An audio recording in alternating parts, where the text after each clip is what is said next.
dimulai. Berdoa selesai. Amin. Ibu saya dulu ya. Ahmad Fajar, Aulia Rahman Lubis, hadir Bu. Hasnianti, hadir. Nabila Dianisa, Saya Bu. Muhammad Sabar Manurul, Hadir Bu. baik, hadir semua ya. Nah, sebelum memulai pembelajaran juga ada pertanyaan nih buat kalian. Kalian pernah nggak melihat grafik atau diagram dalam berita di media sosial atau TV? Pernah. Nah, kira-kira kenapa datanya itu baru disajikan dalam bentuk tabel atau diagram? Kenapa nggak ditulis saja? Nggak tahu. Nah, hari ini kita bakal belajar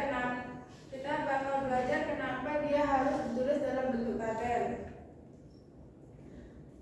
Tujuan pembelajaran kita pada hari ini yaitu memahami penyajian data dari lingkungan sekitar berdasarkan topik yang ditentukan.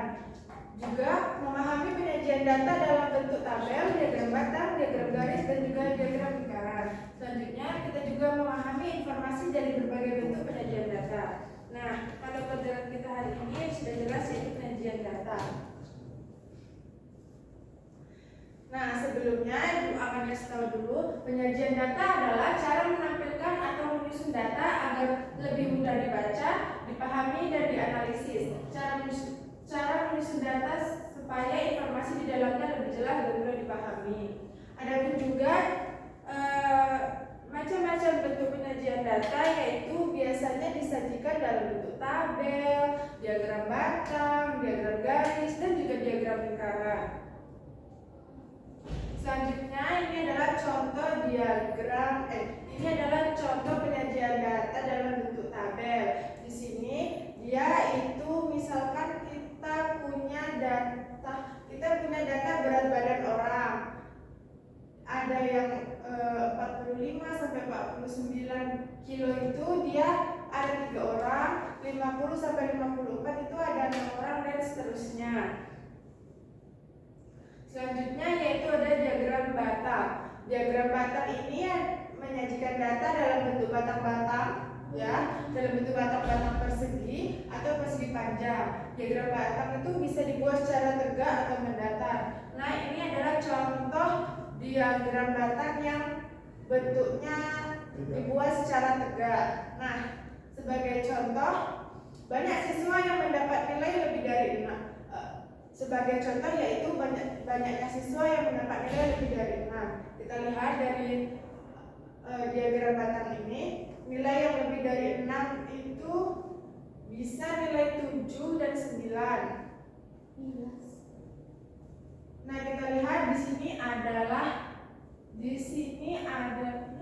Nilai itu.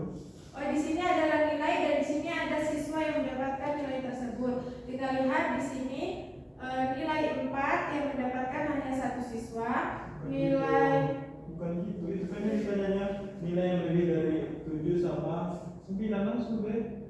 Tabel apa diagram yang tengok tuh yang 7 sama 9. Diagram itu berarti untuk soal sih kayaknya.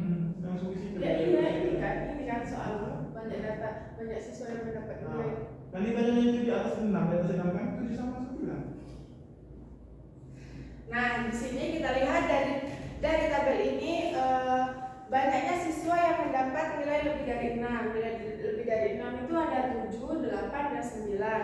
Nah, kita lihat di sini siswa yang mendapatkan nilai 4 itu ada 1 orang. Siswa yang mendapatkan nilai 7 itu ada 2 orang. Siswa yang mendapatkan nilai 5 ada berapa? 3 orang. Siswa yang mendapatkan nilai 9 4 orang. Terus siswa yang mendapatkan nilai 6 5 orang. dan siswa yang mendapatkan nilai 2 6. Nah, dapat kita lihat di sini siswa yang mendapat nilai 7 yaitu ada 2 orang dan yang mendapat nilai 9 ada 4 orang. Maka kita ketahui nilai 7 itu ada 2 orang dan nilai 9 itu ada 4 orang. Maka banyak siswa yang mendapat nilai lebih dari 6 yaitu 2 orang ditambah 4 orang yaitu 6 orang. Selanjutnya ada diagram garis. Diagram garis adalah diagram yang menunjukkan data dalam bentuk titik-titik yang dihubung menjadi garis lurus. Seperti ini ya, contoh diagram garis. Diagram ini menunjukkan banyaknya pengunjung ke pantai Tambora dalam 1 minggu. Nah, pada diagram ini terlihat jelas kenaikan pengunjung ke pantai Tambora yaitu terjadi pada hari Jumat menuju hari Sabtu nih, hari Jumat menuju hari Sabtu. Dibuktikan dengan peningkatan garis yang naik tegas. Nah, pada hari Jumat ini pengunjungnya cuma 5, sedangkan hari Sabtu pengunjungnya ada 30. Sangat terlihat jelas bahwa pelonjakan pengunjung terjadi di hari Jumat menuju hari Sabtu. Yang terakhir ada diagram lingkaran. Diagram lingkaran itu menyajikan data dalam bentuk sebuah lingkaran yang dibagi menjadi beberapa bagian atau juri. Nah, diagram lingkaran ini menunjukkan data yang terjual selama 6 bulan, yaitu adalah 2 juta buku. 2000.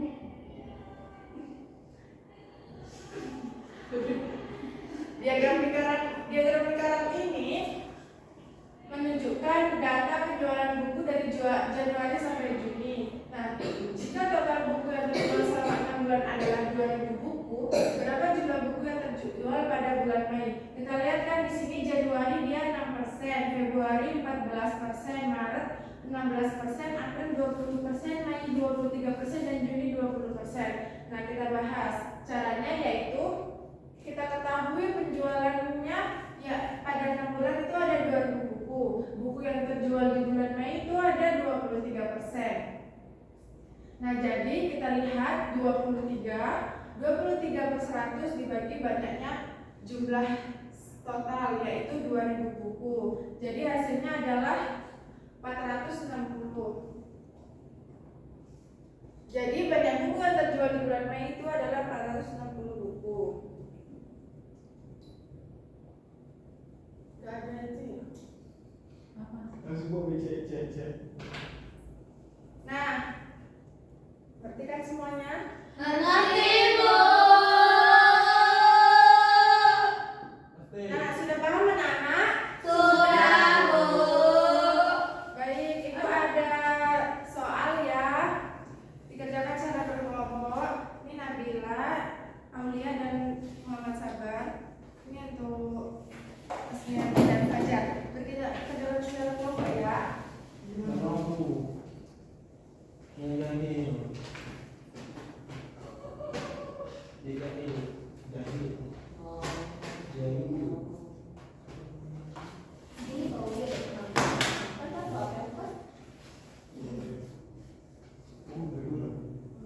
Sudah siap anak-anak? Sudah, Bu. Oke, silakan dikumpulkan.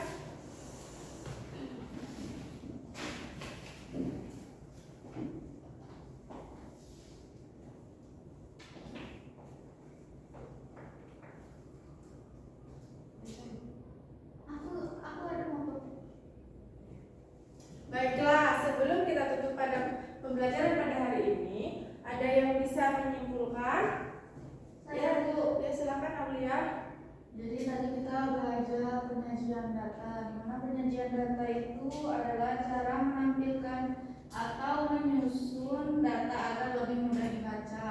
Nah, itu ada beberapa beberapa bentuk cara penyajian datanya, itu bentuk tabel, diagram lingkaran, diagram garis, dan diagram batang. Nah, betul sekali Aulia. Terima kasih. Beri tepuk tangan dulu kepada Aulia. Nah, betul sekali, penyajian data ini digunakan untuk menyajikan data supaya lebih mudah dilihat. Adapun yang sudah seperti dijelaskan Aulia tadi, ada diagram batang, diagram garis, diagram lingkaran, dan juga berbentuk tabel. Baiklah,